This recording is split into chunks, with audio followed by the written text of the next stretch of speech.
Bienvenidos todos, qué bueno tenerlos de regreso. Espero que hayan tenido un excelente coffee break. Lovely to have you back here.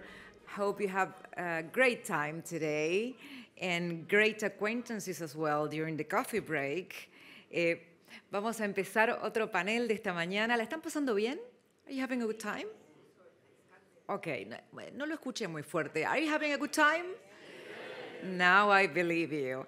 Okay, now we're heading to a very important subject, food security. Vamos a discutir ahora un tema muy importante como lo es la seguridad alimentaria, no solo sobre cómo fortalecer la seguridad alimentaria, sino también las cuestiones que hacen a la cadena de suministro, supply chain, y las ambiciones de descarbonización, bien dicho. Va a moderar esta sesión Juan Ferinati, que es presidente y CEO de Bayer Conosur en Bayer Crop Science. Así que les pido un aplauso para Juan Ferinati con este panel muy interesante en nuestra siguiente sesión. Bienvenido, Juan. Muchas gracias, buenos días a todos. ¿Cómo les va? Antes de introducir el panel, tener la oportunidad de hablar de... Me voy a sentar, si no quedo. Tener la oportunidad de hablar de seguridad alimentaria y la relevancia que tiene esto para el mundo es algo que realmente me inspira. Yo, además de mi carrera profesional en Bayer, vinculado a todo lo que se refiere a tecnología para el agro, ya con más de 25 años, soy nieto de productor agropecuario, hijo de productor agropecuario y productor agropecuario, así que he vivido lo que es producir alimentos desde que arranqué mi vida directamente, ¿no? Y algunos aspectos que me parece importante recalcar que creo que vamos a tocar un poco en el panel. Primero, lo que significa el cambio climático y el impacto que está teniendo en el mundo, ¿no? Si comparamos el primer quinquenio de este siglo, de 2000 a 2005, comparado contra 2015-2020, entre 2000 y 2005 hubo 11% de los países que tuvieron algún tipo de situación climática extrema, olas de calor, inundaciones, sequías. Entre 2015 y 2020 fueron 52% de los países, o sea, 5 veces más países tuvieron eventos climáticos extremos, ¿no? Segundo punto que quería recalcar es el desafío que esto trae para la producción de alimentos. Se estima que para el 2050 puede llegar a haber un impacto entre 15 y 20% en rendimientos de cultivos de producción por el cambio climático. O sea, realmente es algo que va a impactar algo que es muy, pero muy importante como es la producción de alimentos. Un tercer aspecto es que la agricultura, si quieren, genera el 25% de las emisiones a nivel mundial, pero al mismo tiempo la agricultura realizada de manera sostenible y con buenas prácticas tiene la potencialidad de reducir drásticamente estas emisiones. Y cuarto punto que me parece importante recalcar es el tema del agua. El 70% del agua dulce que se consume a nivel mundial está vinculada a la agricultura. Y hay un dato que no me voy a olvidar más. Yo en mi carrera trabajé en un momento en Asia y tenía cargo con toda la región de Asia-Pacífico, excluido China, Australia. Y me acuerdo una vez en un foro algodonero en Australia me tiraron este dato, ¿no? Que es que se estima que para producir una dieta diaria, una dieta diaria occidental, se requieren entre 1.500 y 2.000 litros de agua para realizar la fotosíntesis de esos cultivos que producen los alimentos, ¿no? O sea, que imagínense, yo que estoy vinculado a la agricultura, cuando me dijeron ese número dije, impresionante, ¿no? Uno se alimenta todos los días, pero no tiene claro lo que se requiere para producir esos alimentos. Así que imagínense que cada vez que comemos en una dieta occidental, para producir esos alimentos se necesitaron entre 1.500 y 2.000 litros de agua dulce. Habiendo dicho eso, y claramente la necesidad de tener un sistema alimentario sostenible que permita producir más alimentos, pero al mismo tiempo lo haga de manera eficiente y sustentable, estamos en un sector que está atravesado hoy por un montón de aspectos y vamos a hablar de eso con nuestros invitados, como son la innovación, la digitalización y la sustentabilidad, en algo que es clave como la alimentación de un mundo que está creciendo en población, está creciendo en la calidad de alimentos que consume, por ende, todo lo que es producción de alimentos y food security es algo fundamental. Así que habiendo hecho esa pequeña introducción, voy a invitar a mis dos invitados de lujo que tengo. Primero vamos a invitar a Manuel Otero. Manuel es el director general del ICA, que es el Instituto Interamericano de Cooperación en Agricultura. Manuel, Juan, ¿cómo te va? Bienvenido. Y Manuel, algo para recalcar de Manuel, es uno de los dos argentinos que hoy dirige un organismo internacional, ¿no? Así que realmente tenerlo a Manuel acá con nosotros es un placer y gracias Manuel por estar con nosotros. Y el segundo invitado, que es Mario Lupkin. Mario es el subdirector general de la FAO. Mario, gracias por estar con nosotros. Mario y Manuel son amigos, así que vamos a tener un lindo intercambio. Y también Mario es el representante de la FAO para Latinoamérica y el Caribe. Y es mi nuevo amigo uruguayo. Me lo encuentro a Mario y le dice, Mario, sos argentino, no soy uruguayo. Empezamos mal. Pero bueno, ya lo vamos a mejorar. Así que bueno, antes de arrancar un poco con el debate y las preguntas, le voy a pedir primero a Manuel que nos cuente un poco acerca del ICA y de lo que está haciendo. Bueno, buen día a todos y a todas. Gracias, Juan. Qué bueno estar nuevamente compartiendo este panel con mi amigo Mario.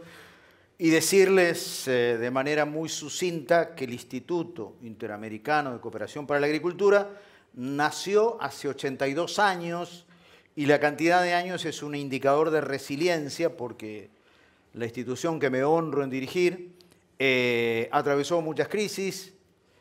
La primera de ellas, para su formación, había que abastecer al mundo de materias primas desde nuestro continente.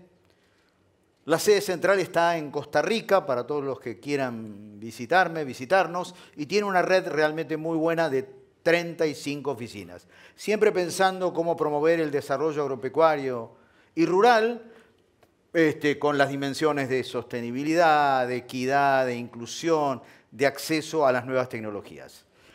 Cooperación técnica viene de un concepto latín que es la acción y el efecto de trabajar juntos. Hoy hay que trabajar juntos, el gobierno, el sector privado, que estamos trabajando realmente muchísimo, las universidades, las NGOs, y siempre tratando de construir puentes entre países, puentes entre subregiones, puentes, por ejemplo, entre Latinoamérica y el Caribe, y sobre todo puentes con el África, pero mejor me quedo acá para no abrumarlos con lo que es el ICA, pero en todo caso estamos a disposición de ustedes.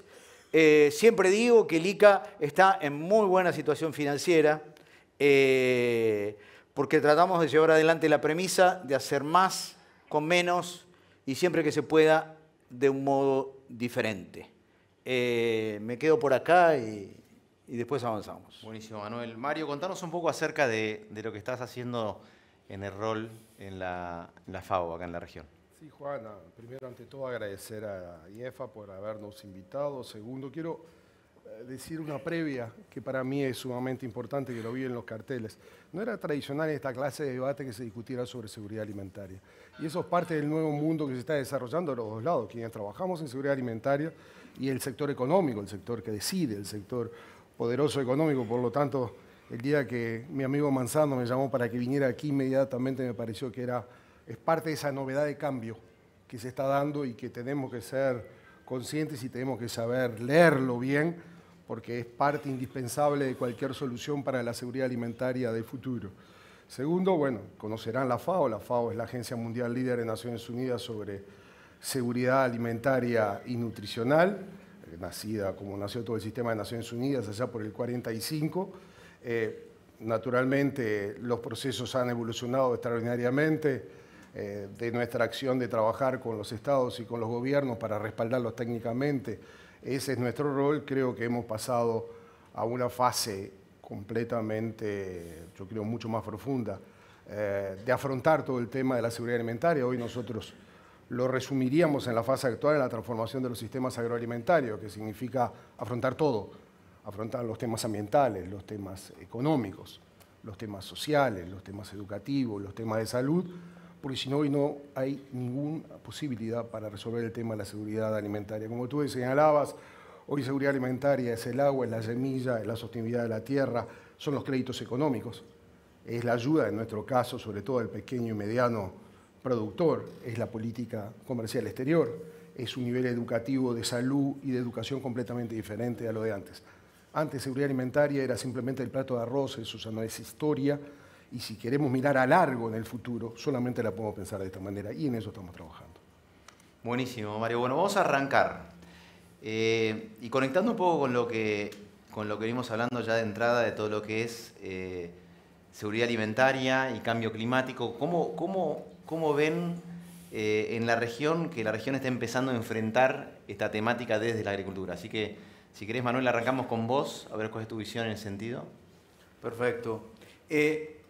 Me gustaría empezar con una afirmación, y es que la seguridad alimentaria de nuestro continente se explica por dos indicadores. Uno, producimos la cuarta parte de los alimentos del mundo y exportamos el 31%. Y cuando digo esto, es para aumentar la autoestima de un sector agropecuario que, si bien tiene un montón de fallas que después podemos hablar, es un actor clave para la seguridad alimentaria mundial. Y además, por si todo esto fuera poco, tenemos la tercera parte de los recursos naturales que hay en el mundo, con lo cual, por supuesto, que hay que utilizarlo de manera absolutamente responsable. Entonces, el Partido de la Seguridad Alimentaria Mundial requiere que seamos conscientes, los tomadores de decisiones, sector público, sector privado, universidades, de que somos el continente llamado a ser garante de la seguridad alimentaria mundial y de la sostenibilidad ambiental. Se lo critica mucho a la agricultura del continente, mucho, mucho, hasta el punto que llegan a decir que son sistemas que están fallidos. Yo rechazo esa aseveración. Obviamente que en la transformación de los sistemas alimentarios que mencionaba Mario, hay muchas cosas por hacer, hay muchas cosas para mejorar. Una de ellas está vinculada al eje agricultura-ambiente, donde yo afirmo que la agricultura es sustentable o no será agricultura.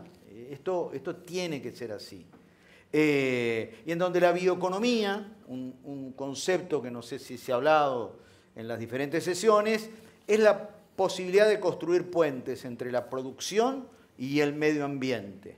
En otras palabras, es industrializar todo lo biológico, empezando por la biomasa, que en nuestros países, y sobre todo en los países tropicales, hay muchísima biomasa, producto de lo que queda luego de las cosechas de los cultivos, y eso permitiría entrar en cadenas de valor más importantes, meternos en los temas de seguridad energética.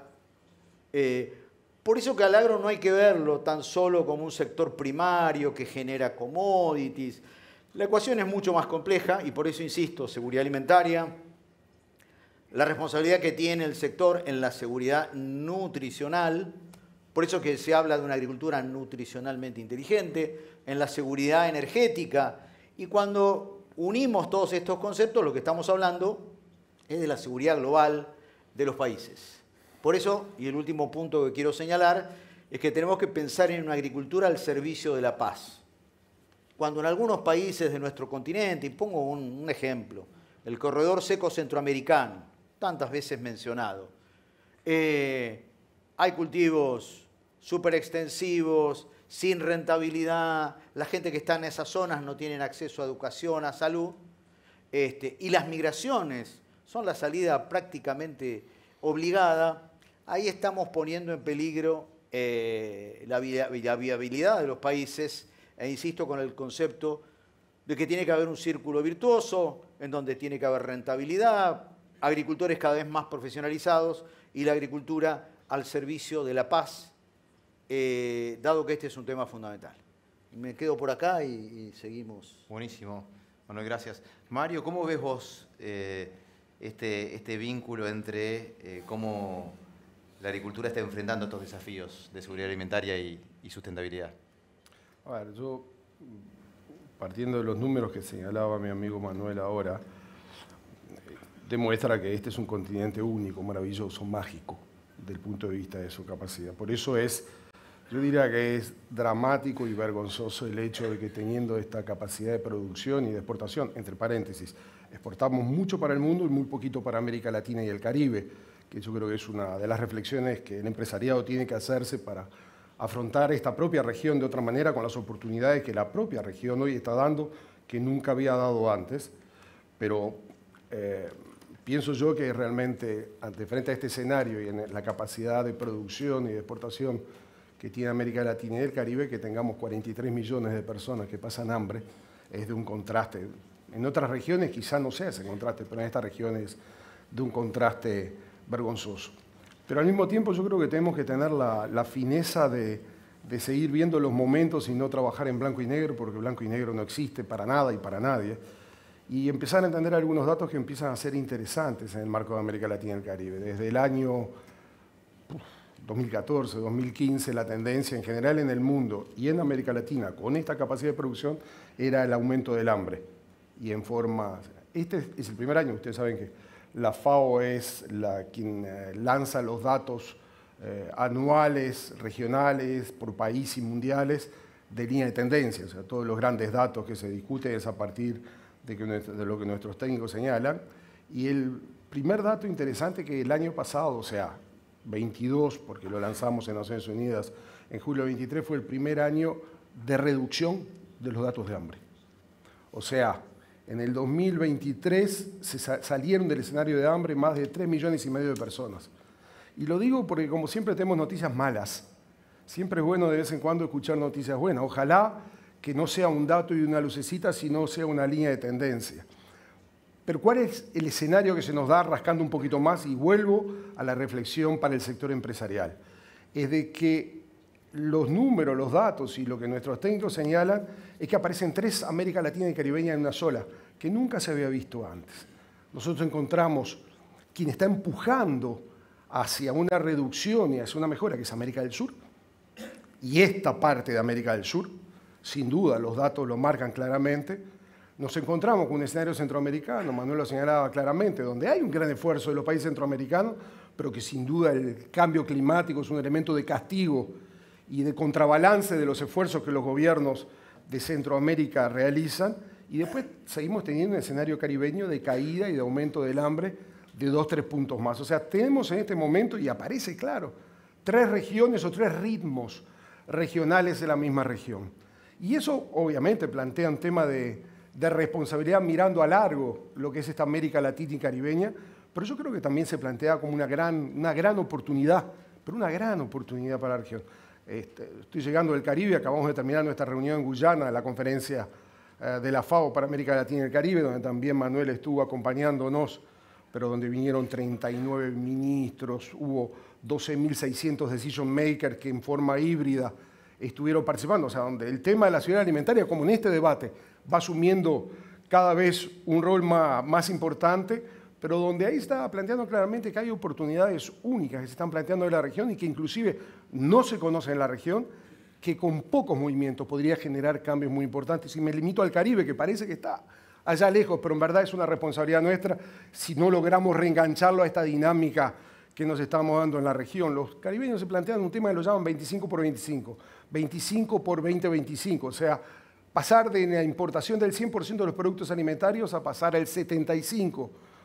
Estamos hablando de 10 millones más los 8 millones de haitianos, que es un escenario de por sí que va por fuera de todo. Pero la reflexión es, ¿cuánto de esta América del Sur, de esta poderosa América del Sur productiva en la parte alimentaria, si se concentrara, estamos hablando de 10 millones, 15 países, en un pequeño esfuerzo para reducir del 100% de importaciones al 75%, con una apertura total de ellos hacia el sector privado, cómo por poco movimiento nosotros podríamos hacer transformaciones muy de fondo, más allá de la guerra de Ucrania, más allá del post-COVID, más allá de los temas climáticos, que sin duda son hoy un escenario muy negativo para todos nosotros.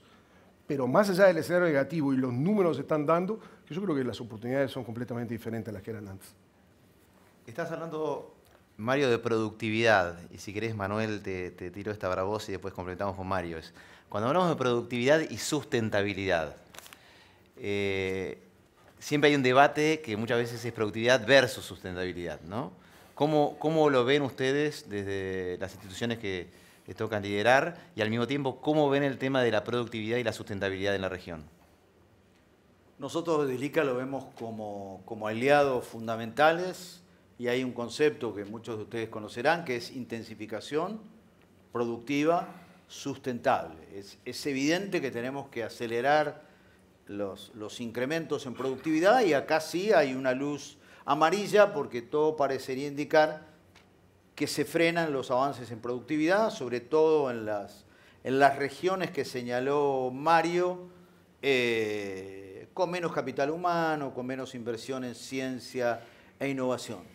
Pero entonces el planteo es intensificación productiva sustentable. Hoy la agricultura tiene un montón de nombres o sobrenombres, algunos hablan de la agricultura regenerativa, otros hablan de la agricultura climáticamente inteligente. Lo que es concreto es que la agricultura solamente hoy en día la podemos concebir en la medida que protejamos la naturaleza, la biodiversidad. Y acá expreso el total respaldo a los productores agropecuarios, porque además de producir esos alimentos, los alimentos tienen que ser cada vez más saludables. A su vez, los productores tienen que ser guardianes de la biodiversidad, tienen que ser custodios de los territorios rurales. Entonces, ser productor agropecuario con todas las opciones que hay de acceso a tecnología es una profesión cada vez más compleja que tenemos que cuidar. Cada vez que un productor agropecuario, por diferentes circunstancias, sale de su zona rural y se va a una ciudad, me parece que ese es un día complicado, aciago, porque no hay nada peor que un productor pase a ser un consumidor. Sé que crear las oportunidades en las zonas rurales no son sencillas, pero este tema de las megaciudades, una megaciudad definida como aquella que tiene 10 millones de habitantes o más, requiere una distribución estratégica de 6.000 toneladas de alimentos por día. Es una locura. Yo creo que los gobiernos, además de pensar en cómo enfrentar estos temas de urbanización, tendrían que pensar en cómo enfocar más la mirada hacia las zonas rurales y en todo caso construir grandes puentes entre lo rural y lo urbano. Este es un tema fundamental. Entonces, volviendo a tu pregunta, la intensificación productiva sustentable. Quizás en algunos casos llegue la hora de los trade-offs. Si maximizamos los rendimientos, pero no tenemos en cuenta los recursos naturales, quizás estemos cometiendo un error.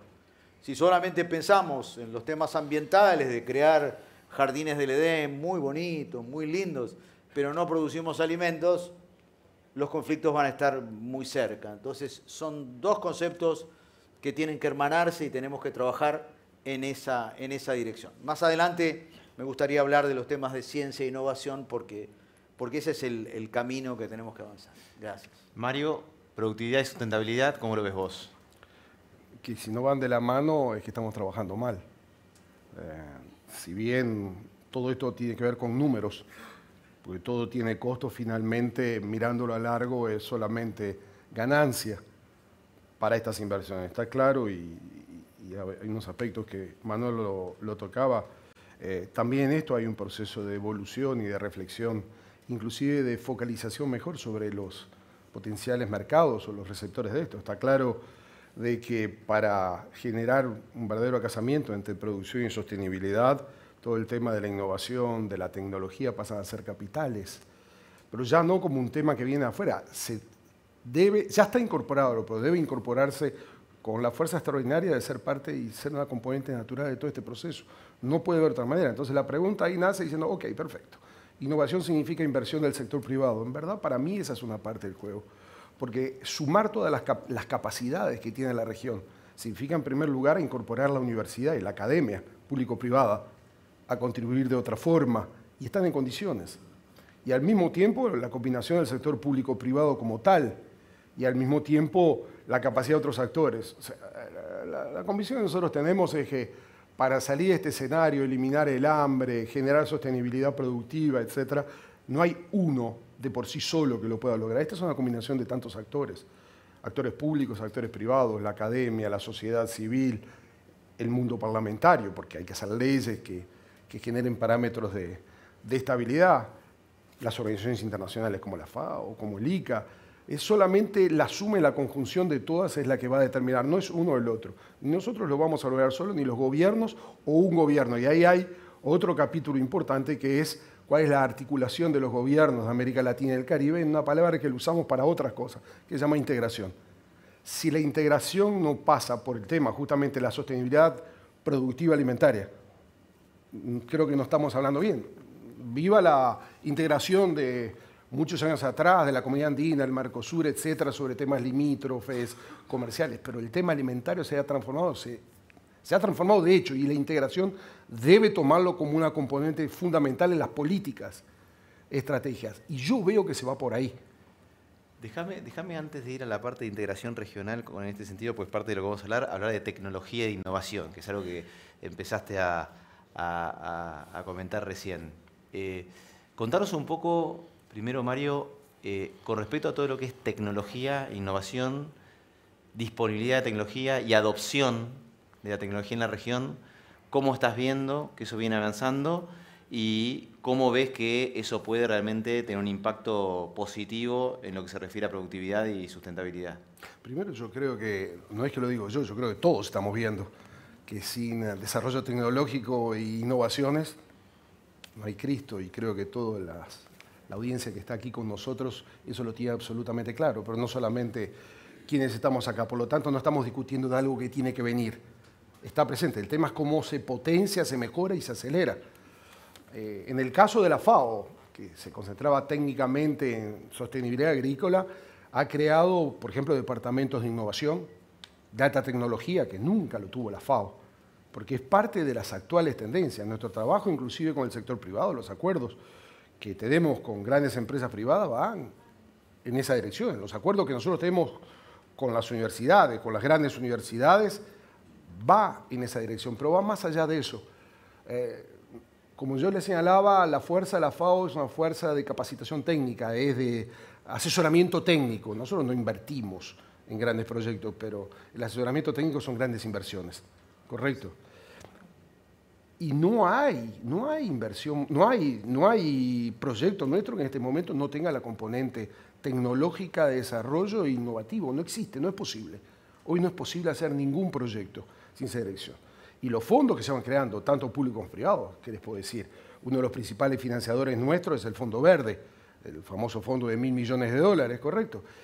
En todos los proyectos, acá en Argentina tenemos un proyecto de 80 o 90 millones de dólares solamente del Fondo Verde, donde la componente innovación y desarrollo tecnológico es una clave para poder avanzar, si no se avanza correctamente. Y además, ¿dónde están sectores que nosotros hacemos un gran esfuerzo? Y eso lo quiero señalar. Nosotros trabajamos mucho con el pequeño, con el agricultor familiar. El agricultor familiar debe representar en este momento a nivel productivo el 70% de la producción. Ahí tenemos un doble riesgo. Primero, el productor, el micro, no pueden solamente trabajar con las viejas tecnologías, por lo tanto ellos tienen que estar metidos dentro del proceso innovativo, y eso estamos haciendo un gran esfuerzo. Estamos hablando de millones y millones de personas. Pero además hay un agregado que lo tenemos que tomar en consideración. Nosotros cuando digo, no digo la FAO, digo todos nosotros, todos los que estamos acá, tenemos claro que reducir la pobreza es una clave. Y el problema del pequeño productor es aquella frontera que limita entre producción y pobreza. Si nosotros no lo capacitamos técnicamente al pequeño productor, a la producción familiar, van a ir inmediatamente a pasar a la línea de pobreza, porque empiezan a hacer parálisis, ¿no? Empiezan a estar del otro lado. Y eso es uno de los grandes desafíos que tiene que ver con el desarrollo del país. Sí, claramente lo que te refieres vos es que no solamente la disponibilidad de tecnología, sino la adopción. La masificación. En escala es algo fundamental. Vos, Manuel, ¿cómo estás viendo eso en la región? ¿Tenemos la tecnología disponible? ¿Los productores la adoptan o no la adoptan? ¿Qué tenemos que hacer para acelerar ese proceso? En primer término, una afirmación sustantiva, y es que solo con ciencia e innovación vamos a poder dar el salto de cantidad y calidad para asumir las responsabilidades que este continente no debería eludir. Cuando hablamos de ciencia e innovación, en cualquiera de nuestros países, necesitamos en primer término los institutos nacionales de investigación agropecuaria fuertes, con agendas que deberían ser reconsideradas y en donde, vuelvo a señalar el tema de la bioeconomía, pues es un tema fundamental, en donde las articulaciones público-privadas tendrían que ser la constante y no una excepción. Creo que Mario lo decía bien, esos institutos nacionales de investigación tendrían que estar vinculados a las universidades, con lo cual deberíamos pensar en sistemas nacionales de ciencia e innovación. Eso tampoco es suficiente, porque a su vez esos esfuerzos a nivel nacional tienen que estar vinculados a nivel subregional. Les pongo un ejemplo, el ICA es la secretaría de un mecanismo que se llama Procisur, en donde Embrapa de Brasil, el INIA de Uruguay, el INTA de Argentina, procuran generar bienes públicos regionales para esa intensificación productiva sustentable. Y además hay que estar vinculados a los centros internacionales. Hay uno de ellos muy conocido por todos, seguramente el CG, porque por spillover hay muchas de esas tecnologías que pueden ser accedidas por nuestros países. En términos generales, hoy nuestros países, siendo optimistas, están invirtiendo menos de $1 por cada $100 que produce el sector agropecuario. Si lo lleváramos al extremo de Israel, Israel está por encima de $3 por cada $100 producidos. Y en líneas generales, los países desarrollados deben estar entre 2 o 2,5. Entonces, esas son inversiones que tienen un retorno, $7, $8 cuando se hace investigación de calidad, y hay que pensar siempre con una visión de mediano o largo plazo. Por supuesto que el otro tema también es la extensión, en donde hoy estamos ya con la telefonía celular, con la posibilidad concreta de poder estar transfiriendo muchas de esas tecnologías y buenas prácticas, para lo cual necesitamos conexión a Internet. Y hay estudios realizados por el ICA periódicamente, con el BID, con Bayer, revela que en nuestro continente tenemos 72 millones de analfabetos digitales, ya sea porque no hay conectividad o porque no saben usar correctamente todo el potencial de la telefonía celular. Pero entonces, ciencia e innovación es decisivo para dar ese salto de calidad. Si me permitís, yo agregaría voluntad política para que el tema de la seguridad alimentaria esté al tope de la agenda de nuestros países. Segundo, construir una nueva narrativa. No podemos ser tímidos en relación a la importancia del sector agropecuario. Hace falta una nueva narrativa. Y también hablaría de la inversión extranjera directa, que es fundamental para hacer de nuestro sector agropecuario un buque insignia, la búsqueda de estrategias de desarrollo sostenible que sean más efectivas. Gracias, Manuel. Mario, ahí Manuel mencionó el rol del sector público, de la academia, de instituciones de todos los países en este proceso de innovación tecnológica. ¿Cómo estás viendo vos desde la FAO ese proceso acá en la región? Primero, si me permitís, me reengancho a un tema anterior que cuando hablábamos de producción y sostenibilidad, uno de los aspectos clave que tenemos que lograr es el tema de la calidad del producto alimentario. Y eso tiene que ver con la sostenibilidad socioeconómica del país. ¿A qué me refiero? También los datos aquí saltan brutalmente. A nivel global, los datos nuestros indican que hay unas 730 millones de personas que pasan hambre. Estamos hablando del 9% de la población del mundo, ¿correcto? Pero la obesidad, que no era un factor de peso, ha superado los 1.000 millones de personas en el último periodo. Y está claro para todos que obesidad significa mayor inversión de salud pública, mayor apoyo a una franja de personas que tienen niveles y peligros de muerte, tanto como quienes pasan hambre. O sea, no estamos hablando de escenarios diferentes, y que se está planteando en América Latina con mucha severidad, sobre todo para los niños menores de 5 años. Estamos hablando de casi el 9 y poco por ciento de los niños de menos de 5 años, o sea, la condena de por vida, están con escenarios de obesidad muy grandes. Entonces, son líneas de tendencia que es que cuando planificamos países, eso son aspectos que se miran en largo. Eso era un aspecto y que el desafío, y que tenemos un problema, y eso tiene que ver con la parte productiva. Y eso es parte del debate que ojalá le vayamos encontrando las soluciones. La dieta alimentaria de calidad en América Latina es la más cara del mundo, siendo la región de mejor nivel de productividad y de calidad del producto. La dieta diaria para alimentarse bien en América Latina y Caribe, promedio es de 4.08, $4.08. Ok, hay países, Argentina, Brasil, que debe estar a 3 puntos y algo, pero los promedios del mundo es 3.66. O sea, esa es una cuestión absurda entre producción y resultado de algo que para nosotros es indispensable para el desarrollo económico. Sobre la parte pública, yo te diría de que en esta fase yo tengo mucho más entusiasmo de la que tenía antes. ¿Por qué? Lo decía inicialmente en una de las primeras intervenciones. Se acabó el periodo en el cual el tema de la seguridad alimentaria y nutricional del desarrollo agrícola pasa por el ministro de Agricultura, que por cierto es un ministro débil en un esquema de gabinete, ¿correcto? En la experiencia nuestra, en mi experiencia personal, yo no tengo ningún diálogo país si no hablo con los ministros de Economía, con los presidentes de los bancos centrales, con los ministros de Ambiente, con los ministros de Desarrollo Social, con los ministros de Educación, con los ministros de Salud. Porque son todos ellos parte de, e inclusive se da un elemento contradictorio. Nosotros hablamos con todos ellos y entre ellos no se hablan, porque todavía los gabinetes no están preparados, pero que lo tienen planteado como nunca antes. Y agrego una cosa más, nunca, por lo menos en mi experiencia en los últimos 10 años de la FAO, nunca los presidentes en primera persona están asumiendo la responsabilidad de afrontar los temas de la seguridad alimentaria.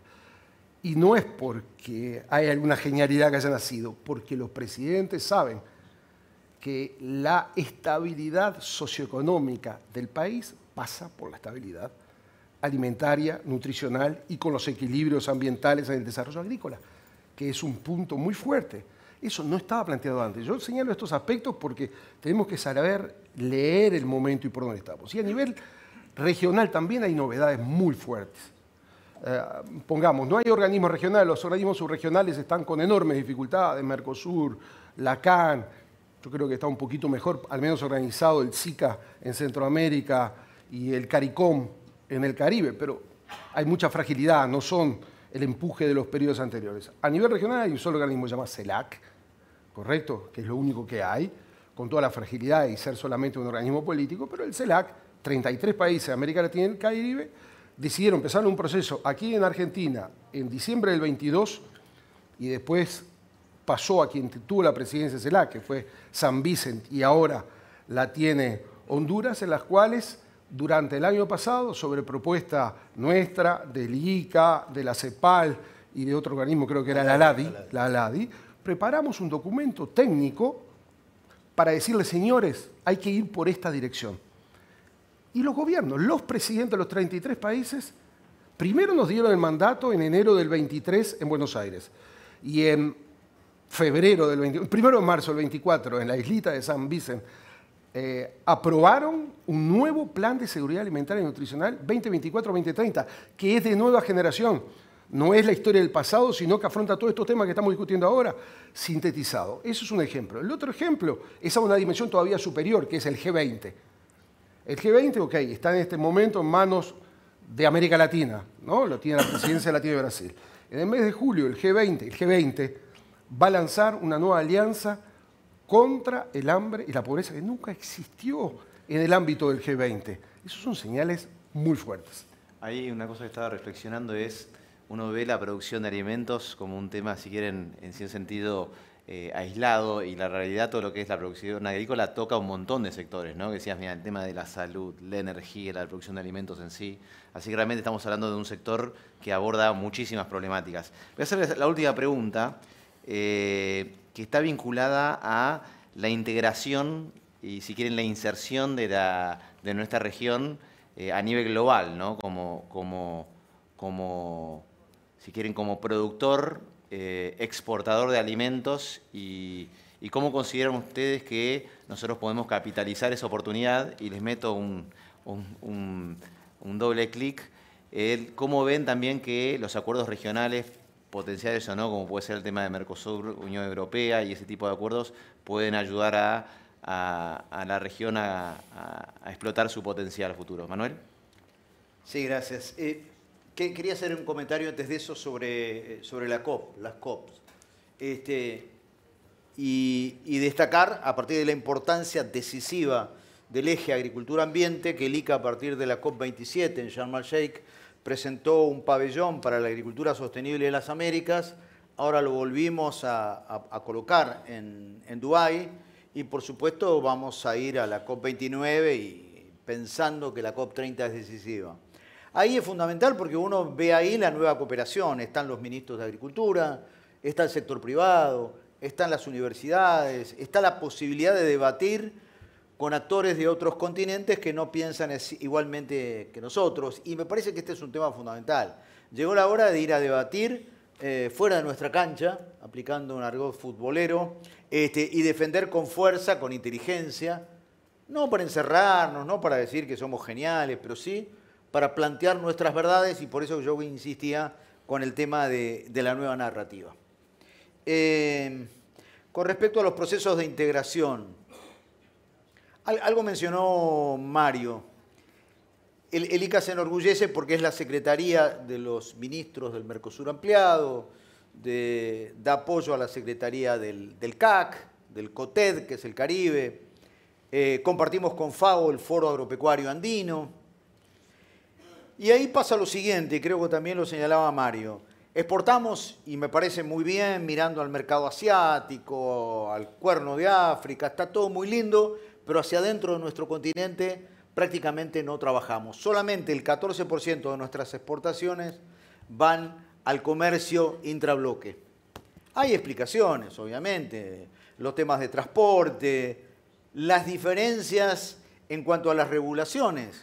En una frontera uno quiere trasladar una mercadería de un lugar a otro, no coincide el horario de las aduanas, no coinciden los formularios.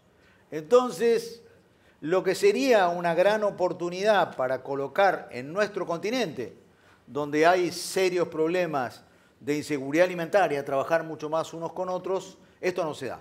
Venimos del Caribe, el sistema de conexión de los aviones es paupérrimo, los sistemas de ferry también son muy malos y me parece que ahí estamos dando unas ventajas enormes y hace falta muchísimo capital. Con respecto al Mercosur, es obvio que hay diferentes maneras de pensar al interior del bloque, pero lo que yo les puedo asegurar es que hay una voluntad de avanzar en la integración agropecuaria que es digna de todo elogio. Se trata de avanzar en los temas de sanidad, se trata de avanzar en las metodologías para la medición de carbono, y esto va más allá de algunas diferencias en cuanto a las posiciones de los presidentes. Yo me animaría a decir que a más crisis del Mercosur sigue habiendo mucha más integración agropecuaria. Ahora, el problema que tenemos es que si Argentina tiene una sequía, de repente en algún otro lado, de algún otro país del Mercosur, se ponen contentos. Porque así es la vida, pero lo bueno sería unir fuerzas, dejar de ser únicamente tomadores de precios y trabajar de manera más proactiva para poder vender con una mejor posición nuestra oferta exportable. Mario, ¿cómo ves el tema de la integración y el punto también que planteaba Manu en lo que lo hablábamos antes, este tema también de oportunidad de poder comercializar productos mejor dentro de la región? Pero ¿cómo ves el tema de integración? Bueno, empecemos lo de los productos dentro de la región. Efectivamente, yo creo que es uno de los grandes desafíos. Resolver más o menos bien eso es un cambio, va a ser una verdadera revolución. Me limitaba al ejemplo pequeñito del Caribe, donde si las mismas fuerzas, hablo del sur de Sudamérica, pensaran en pequeños golpes de inversión en esa zona, sería otra revolución extraordinaria con un escenario de ganancias netas a un escenario nuevo, pero que hay que moverse rápido, que no es que hay que esperar 10 años. Para eso somos lentos a veces para afrontar ciertos temas. Desde el punto de vista de lo regional con lo global, yo siento de que a un cierto punto América Latina estuvo absolutamente aislada y se cerró, no aislada, se cerró. Yo siento una América Latina que se está volviendo a abrir a un mundo que exige jugar de otra manera. Tú planteabas lo de Mercosur, Unión Europea. Yo creo que los escepticismos sobran sobre eso, pero el mundo no tiene solamente el Mercosur y la Unión Europea, y hay tantos escenarios globales o regionales en los cuales hoy están abiertas las posibilidades. Yo lo que veo como debilidad, si se quiere, y ahí vamos a la integración, es que nos presentemos solo como países y no haya realmente un equipo de cuerpo con una cultura diferente a la que estamos teniendo hoy, porque las diferencias están en todos lados, Manuel lo señala, pero por encima de las diferencias yo creo que hay puntos de fuerza muy grandes desde el punto de vista de integración en las otras negociaciones, que no es solamente con la Unión Europea. Yo creo que se abren oportunidades, y si hay oportunidades, se ven en el escenario asiático, en el mismo escenario africano y el interregional, pero significa también dos cosas. Para mí un cambio de mentalidad, y no solamente un tema económico, no solamente hacer la inversión mejor aquí y allá. Y el otro elemento es que el tiempo está pasando y nosotros tenemos que tener una capacidad de pasar de los hechos a ser muy tangibles, porque el momento es ahora. Lo siento, hay demasiadas condiciones que nos indican que el momento es ahora. Y cada uno de la suya tiene que apoyar, y cada uno de la suya tenemos que generar los elementos sinergéticos. Yo soy optimista. Bueno, Manuel, Mario, infinitas gracias. Seguridad alimentaria, un tema que nos interpela, que toca un montón de aspectos, como es la innovación, como la sustentabilidad, y obviamente asegurar que producimos alimentos para un montón de gente que lo necesita. Yo siempre digo que la agricultura tiene una gran responsabilidad y una gran oportunidad en nuestra región. Responsabilidad porque, como bien decían, hay un montón de personas y de habitantes de nuestra región que todavía no comen todos los días la dieta que necesitan, así que ahí tenemos una responsabilidad enorme. Y al mismo tiempo tenemos una oportunidad muy, pero muy grande, donde estamos en una región donde producimos muchos más alimentos de los que tenemos que consumir, así que es una oportunidad fenomenal para poder insertarnos y generar valor a nivel global desde la región. Así que muchísimas gracias, Manuel, Mario, muy interesante. Gracias.